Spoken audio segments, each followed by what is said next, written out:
NEET undergraduate examination was conducted by the National Testing Agency, footnote NTA, on 5 May 2024, and results were declared on 4 June 2024. Hello guys, welcome back to yet another video.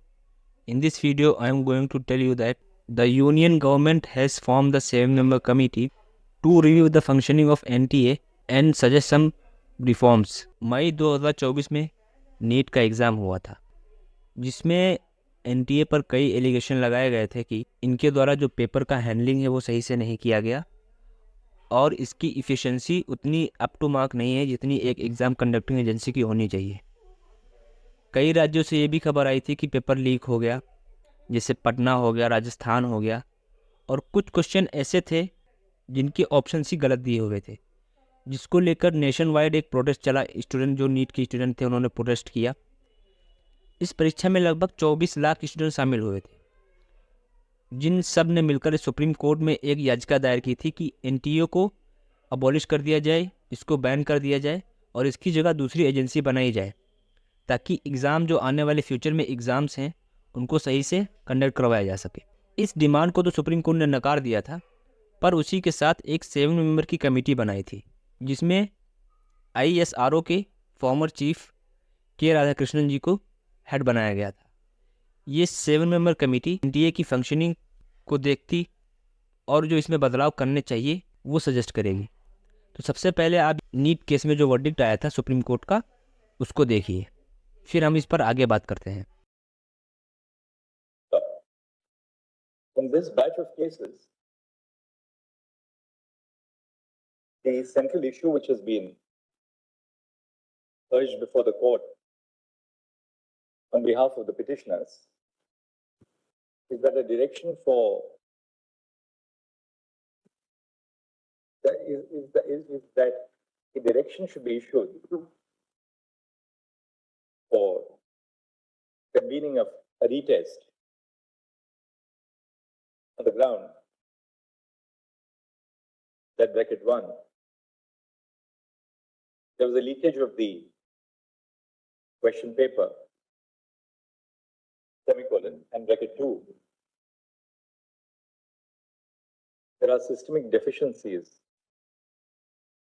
in the modalities envisaged for the conduct of the examination. Full stop. Then we'll finally say, For petitions. during the course of the hearing, the court has been apprised of the fact that the Union government has constituted a 7-member expert committee chaired by Dr. K. Radhakrishnan. Radhakrishnan is a former director of ISRO, no? A former director of former chairman of ISRO. Full stop. The committee will abide by the committee and consisting of the following members will be clear naam. Full stop.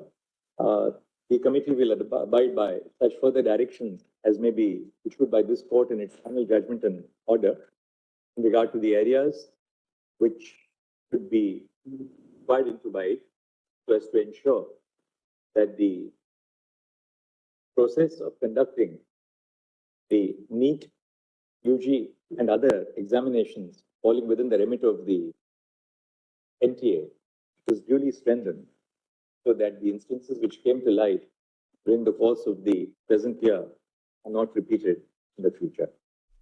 Supreme court के verdict के बाद union government ने एक 7 member committee को बनाया, जिसके chief ISRO के जो फॉर्मर चेयरमैन थे के राधाकृष्णन को बनाया।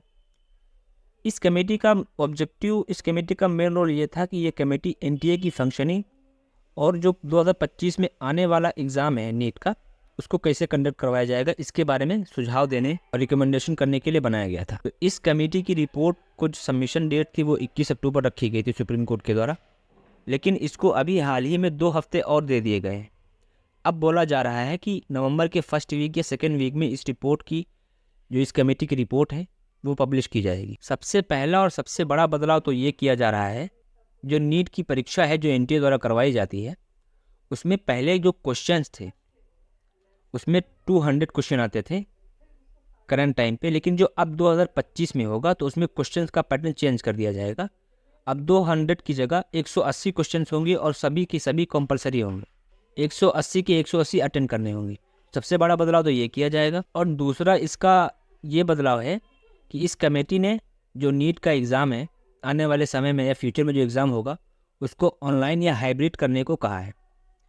ऑनलाइन कहा है कि जहाँ तक जिस सेंटर पर ऑनलाइन पॉसिबल हो वहाँ पर ऑनलाइन एग्ज़ाम करवाया जाए, और जहाँ पर ना पॉसिबल हो, जहाँ पर प्रैक्टिकल ना हो ऑनलाइन, तो उस जगह पर हाइब्रिड एग्ज़ाम करवाया जाए।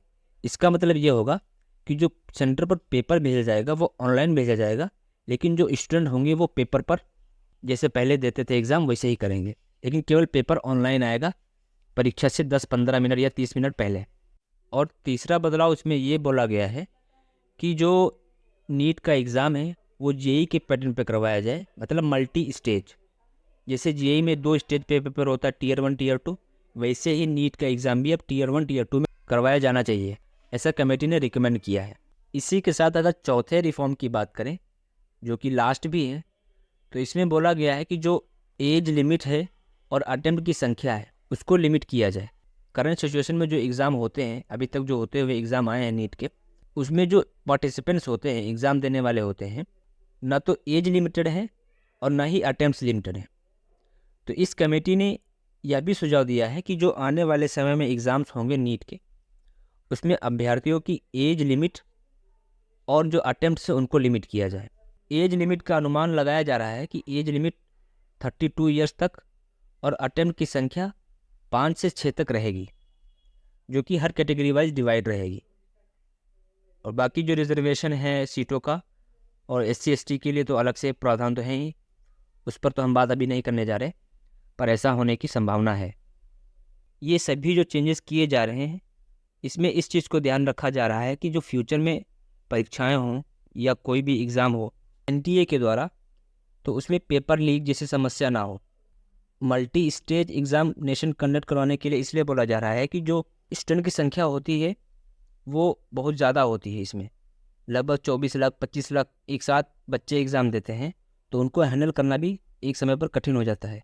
अगर 2 टियर में एग्ज़ाम होगा इसमें भी आसानी आ जाएगी हैंडल करने में उनको। और जो लास्ट वाला पॉइंट है इसमें बोला गया है कि एज लिमिट और अटेम्प्ट लिमिट किया जाए, तो इसमें क्या होगा कि इससे जो क्राउडनेस है उसको कम किया जा सकेगा। दो अभी तक कमेटी की रिपोर्ट पब्लिश नहीं हुई है, हो सकता है अगले वीक में ये रिपोर्ट पब्लिश हो जाए। और जो भी इन्फॉर्मेशन इस वीडियो में प्रोवाइड की गई है वो PW की वेबसाइट और सुप्रीम कोर्ट के जजमेंट से ली गई है। आई होप आप सभी को अब क्लियरिटी हो गई होगी कि क्या बदलाव होने वाले हैं। So please like, share, subscribe to my channel, share the video with others, and thanks for watching my video.